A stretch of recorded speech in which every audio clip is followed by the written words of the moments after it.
हमेशा अमेरिका क्या चाहता है? लड़ाई झगड़ा। हमेशा यहाँ से अमेरिका भागा, पाकिस्तान में गया, अपना अड्डा लिया। अमेरिका ने यूक्रेन को हथियार दिया है और यूक्रेन उस हथियार से रूस मारा। अमेरिका कहा नेपाल में भी हमें अड्डा चाहिए। अब चाइना भड़क गया, कागिरे छोटा यहाँ से निपटाएगा किसको? चाइना। इधर से भारत। अब चाइना भड़क गया, कहा कि हमारे सिधाने तुम हमारे दुश्मन को लाओगे। चाइना ने यहाँ प्रथम विश्व युद्ध 1914 से 1918, द्वितीय विश्व युद्ध 1939 से 1945 और शीत युद्ध 1945 से 1991। 1945 से 1991 डायरेक्ट लड़ाई थी, शीत युद्ध था। जैसे अमेरिका ने यूक्रेन को हथियार दिया है और यूक्रेन उस हथियार से रूस की मारा। रूसो लोले है पूरा, यहाँ पर आराम आराम से मार रहा है, खलियाओ पूरा एक के बार। नहीं समझ में आया? देयर इज नो मर्सी इन वार। युद्ध सबसे बेवकूफ योद्धा वही है जो युद्ध के मैदान में मर्सी यानी दया की उम्मीद करता है। समझ में आया कि नहीं? यहाँ चाहिए अशोक। आगे बढ़े। हालांकि युद्ध टालना है तो शासन महिलाओं को सौंप दे। अगर महिला देश की प्रधानमंत्री बन जाए ना, आधे भी देशों की महिला प्रधानमंत्री, युद्ध नहीं होगा। दो ठो बस थी सब, एक इंदिरा गांधी, एक मार्गरेट थैचर। इंग्लैंड की प्रधानमंत्री मार्गरेट थैचर, उनने भी युद्ध किया था और इंदिरा गांधी ने भी युद्ध किया।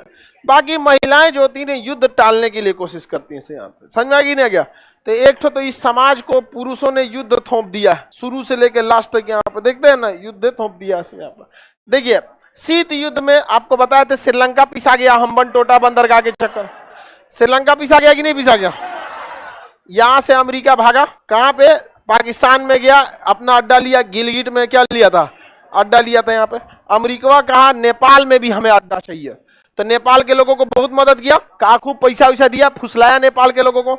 देखा कि नेपाल के लोग बड़ा बीमार पड़ते हैं, हॉस्पिटल खोला, आंख के मरीज बड़ी ज्यादा होते हैं, तो नेपाल में ना आंख का हॉस्पिटल डाला।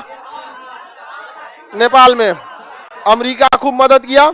नेपाली सब सीख गया, सब आंख का ऑपरेशन कैसे किया जाता है। बिहार से लोग आंख बनवाने नेपाल जाता है लोग। उसके अमेरिका कहा कि हमको यहाँ पर एक छोटा सा जगह दे दो ना, हम एयरपोर्ट बनाएंगे, उसका भाड़ा ले लेना, हमको क्या ले लेना, किराया ले लेना। हम वहां पे। अब चाइना भड़क गया, कागिरे छोटा कह, यहाँ तुम अमेरिका को देगा, यहाँ से निपटाएगा किसको? चाइना। इधर से भारत। दिक्कत हो गया भारत को भी, लेकिन ज्यादा दिक्कत किसको हो रहा था? चाइना को। अब चाइना भड़क गया, कहा कि हमारे सिधाने तुम हमारे दुश्मन को लाओगे। चाइना ने यहाँ पर राजा का शासन था। नेपाल में पहले राजा होता था। इसने यहाँ के माओ था, माओ सेतुंग, यहाँ चाइना का प्रधानमंत्री कौन था? माओ सेतुंग प्रेसिडेंट था। उसने यहाँ पे कुछ उग्रवादियों को भेज दिया, तो माओ के विचारधारा से प्रभावित होकर वो उग्रवादी आए, उनका नाम रखा गया माओवादी। क्या रखा गया? माओवादी को हथियार किसने दिया? चाइना। सोचिए, लिट्टे में यही हो रहा था ना। श्रीलंका में जब एलटीटी जा रही थी तो हेल्प कौन कर रहा था? युद्ध। याद रखिएगा, इंटरनेशनल रिलेशन में कोई किसी का दोस्त नहीं और कोई किसी का दुश्मन नहीं। हमारे देश के लिए सही है तो सही है, हमारे देश के लिए गलत है तो गलत है। अब यही सेम फॉर्मूला किसने अपना दिया? चाइना। माओवादियों को हथियार किसने दिया? चाइना।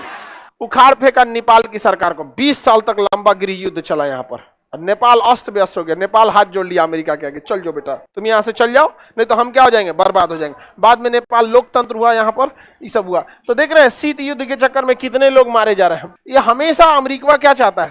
मतलब लड़ाई झगड़ा। हमेशा अमेरिका का काम ही है ये लड़ते रहना। यहाँ पर पूरी दुनिया को नाश करके रखा है और ऐसे ही ट्रम्प बेलगाम हुआ। बताओ, इतना तनी सा 4-5 गो हथियार रख लेता है तो पूरी दुनिया को अत्याचार करने लगता है। और इतना शक्तिशाली थे राम जी, और वनवास में जमीन पर बैठ के पूरा सादा जीवन बिताया। इसीलिए कहा जाता है कि हमेशा शक्ति एक महान व्यक्ति के हाथ में आएगा तो पूरी दुनिया का कल्याण होगा। और ट्रंप जैसे पागल इंसान के हाथ में अगर शक्ति आ जाएगा ना, किसी राष्ट्रपति को उठा ले जाएगा। इतना अजीब है। मतलब बात 3 महीने में 3 राष्ट्रपति को मार दिए हैं सब। वेनेजुएला के राष्ट्रपति को उठा के ले गया, यमन के प्रधानमंत्री को घर में मिसाइल मार दिया, ईरान के पूरा टॉप लीडरशिप उड़ा दिया। सोचिए, ये वहीं अगर आप देखेंगे जिसके पास ताकत रह सकती, सुदर्शन चक्र लिए हुए थे कृष्ण भगवान, और 5 गांव मांगने गए थे कौरवों से कि 5 गांव दे दो, 5 पांडवों को, एक गांव में रह जाएंगे लोग। नहीं माना, तब जाके आक्रमण हुआ। तो आज सबसे ज्यादा जरूरत है राम जी। हम लोग के तो भारत में ही हैं, उनका जन्म स्थान है, सब कुछ है, लेकिन दुनिया को भी सीखना चाहिए कि शक्ति है तो उसका दुरुपयोग न करो, शक्ति का दुरुपयोग नहीं करना चाहिए। लेकिन आज का जो दौर जा रहा है वो इतना अजीब होगा कि हम ताकतवर हैं तो पूरी दुनिया को कुचल के रख देंगे। ये बहुत खराब है, एकदम मानवता खत्म करके रख दिया है। रावण वगैरह तो अब हमको लगता है कि जल्दी ये कल की अवतार होना चाहिए। जिस हिसाब से हो रहा है अत्याचार, कहीं पे कोई भी, सबसे ज्यादा पीछे जा रहे हैं इसमें गरीब लोग और गरीब देश, छोटे बच्चे, महिलाएं, युद्ध में इनको सबसे ज्यादा भुगतना पड़ता है। स्कूल पे मार दिया मिसाइल, और उसके बाद कहता है कि गर्ल्स स्कूल पे मारा है, और कह रहा है कि हम ईरान में महिलाओं का अधिकार दिलाएंगे। अरे यार, इसको भारत में दोगला बोलते हैं तो भाई छोटे बच्चे स्कूल पे तो नहीं मारो यार। बताइए वेनेजुएला के राष्ट्रपति को किससे उठा के ले गया? घर से। हम बिहार वाले बदनाम है सबकी किडनैपिंग करता है यार। ट्रंप को देखो, पूरी दुनिया में वेनेजुएला के राष्ट्रपति को उठा के लेके चला गया, खुलेआम लेके चला गया। और वहां के लोग के अंदर क्या होगा? आज हमारी कोई द्रौपदी मुर्मू को अगर या तो मिसाइल से मार दे या कोई अगर लेके चला जाए, हम हिंदुस्तानी आज पढ़ाई कर पाएंगे? हम मजबूर हो जाएंगे। दुनिया को छोड़ो ना, कोई हमारे राष्ट्रपति करे तो सबसे पहले हम ही आ जाएंगे। युद्ध के टाइम पे हम ऐसे ही एक्टिवेट हो जाते हैं। तो नेपाल तक तो आप समझ ही गए थे, भूटान समझ गया। अब ये देश कौन है? बांग्लादेश। देखिए, पहले ये बांग्लादेश नहीं था, पूर्वी पाकिस्तान था। क्या था? पूर्वी पाकिस्तान। पाकिस्तान इस साइड में पश्चिमी पाकिस्तान था, और ये साइड में पूर्वी पाकिस्तान था। अब आप देखिए, ध्यान से समझिए, इस देश का मतलब करता धरता था जिन्ना। खैर, नाथूराम गोडसे थोड़े से गलती हो गई, उसको गलत आदमी का एड्रेस बता दिया गया। वो मारना चाहता था जिन्ना को, मार दिया किसको? गांधी। गलती हो जाता है ना कभी कभी, आदमी गलती से ईंटा चला के दूसरे को मार देता है, फिर कहता है जहां लग गई लो नहीं, ईंटा उठा चलाता है, दूसरे को मार देता आदमी। नाथूराम गोडसे को जिन्ना को निपटाना चाहिए था, और 5 साल पहले निपटाना चाहिए था, शिमला सम्मेलन से पहले 1944 में। समझ में आ गया कि नहीं? 44 के बाद तो कंट्रोल के बाहर हो गई। सरदार पटेल जिसने भारत को यूनाइट किया, उसने तक साइन कर दिया भारत के विभाजन पे। सोचिए, सरदार पटेल ने भी कितना उब गए होंगे, क्योंकि 44 के बाद जिन्ना उघारे नाच रहा था। मतलब जहां तहां दंगा करा रहा था, जहां तहां दंगा करा था। मजबूरी बन गई थी भारत का विभाजन, मजबूरी हो गई थी यहाँ पर। 44 से पहले नाथूराम गोडसे निपटा दिया रहता ना, कामे बन गया रहता यहाँ पे। अब लेकिन देखिए, जिन्ना को भी देखिए कैसे, जो देश का विभाजन किया, ऐसे कहीं देश मांगा जाता है?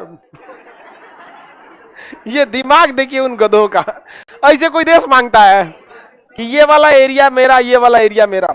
वह देश कभी आगे नहीं जा सकता है जिसकी नींव संविधान नहीं बल्कि धर्म के आधार पर रखी गई हो। कभी आगे नहीं जाएगा, क्योंकि धर्म ऐसा चीज है जिसमें अपडेट नहीं हो सकता। अपडेट नहीं चाहिए, और दुनिया किस में चलती है? अपडेट। धर्म में अपडेट कीजिएगा, बवाल हो जाएगा।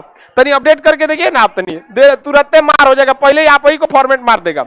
आए हैं यहाँ पे प्ले स्टोर पे अपडेट करने के लिए, मारेगा फॉर्मेट मार चल जाएगा आप। इसलिए वो देश हमेशा पीछे चला जाता है, धर्म की बुनियाद पे रहेगा तो। इसलिए धार्मिक चीजों के लिए आपके लिए उम्र है 50 साल के बाद, आप सब लोग धार्मिक चीजों में जाइएगा। अभी आप करियर बनाइए, करियर बन जाए तो परिवार को देखिए, परिवार बन जाए तो आप देश के प्रति करिए कि हमको देश के लिए कुछ करना है। बूढ़े उड़े हो जाए 50-55, आराम से रिटायरमेंट प्लान सबके लिए सेट। अब अपने भजन कीर्तन, नमाज, कुरान, गुरुद्वारा में लग जाइए, एकदम बढ़िया से लग जाइए। अभी नहीं, अभी आपका उम्र किस चीज का है? पढ़ने का, करियर बने। नहीं तो ये गधों की तरह हो जाएगा, 2 जगह ले लिया यहाँ से। दिमाग से ज्यादा जिन्ना के पास घमंड था। अरे बाबू, जिन्ना ठीक आदमी था ही नहीं। समझ में आ गया कि नहीं? जिन्ना के बाप की एक ही गलती थी, जिन्ना उसका बाप बहुत अच्छा आदमी था, लेकिन उसके जीवन में एक ही गलती होगी, क्या? जिन्ना। और नाथूराम गोडसे की और गलती, यार तुमको उस समय कोई उसको मार्गदर्शन देने वाला नहीं था। 44 के टाइम पे ही निपटा देता ना, कोई दिक्कत नहीं होता, यकीन मानिए नहीं दिक्कत होता। जिन्ना ने मजबूर कर दिया। गांव गांव में जब दंगे होंगे तो आप क्या कहिएगा जी? जिन्ना ने स्पष्ट बोला था, प्रत्यक्ष कार्रवाई दिवस। खुलेआम कोई बोलता है कि हम दंगे कराएंगे? वो चोट्टा खुलेआम बोल दिया, और भयानक से भयानक हो गया। खैर, उसको आप सुधार नहीं सकते हैं, उसको वो उसकी रूह भी उसको ना गाली दे रही होगी कि इसके शरीर में घुसे थे हम।